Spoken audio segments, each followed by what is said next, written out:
Bonjour à tous, nous sommes au deuxième jour de la visite de Benoît XVI au Royaume-Uni après une première journée hier en Écosse marquée par une atmosphère, j'oserais dire, de retrouvailles familiales, d'amitié, aussi bien le matin au Palais Royal d'Édimbourg lors de la rencontre avec la reine Elisabeth que l'après-midi, les dizaines de milliers de fidèles rassemblés pour prier avec le pape au cours de la messe qu'il a célébrée à Glasgow. Et la presse britannique qui prédisait à Benoît XVI un accueil hostile fait d'ailleurs volte-face ce matin et salue la réussite de cette première étape. Aujourd'hui, c'est un programme particulièrement dense pour Benoît XVI et une grande partie va se dérouler dans le cœur symbolique du pouvoir britannique dans la cité de Westminster. Le pape sera d'abord accueilli par l'archevêque de Canterbury, le primat de l'église anglicane, dans sa résidence de Lambeth Palace.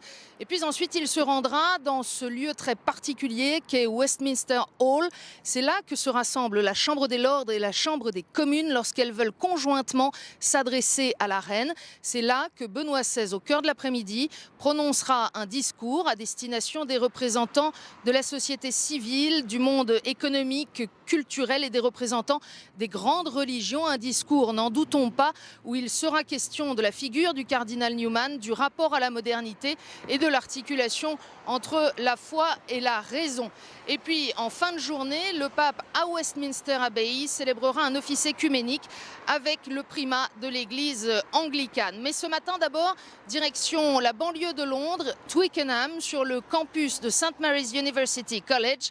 Le pape va s'exprimer devant les éducateurs catholiques et les étudiants des universités catholiques.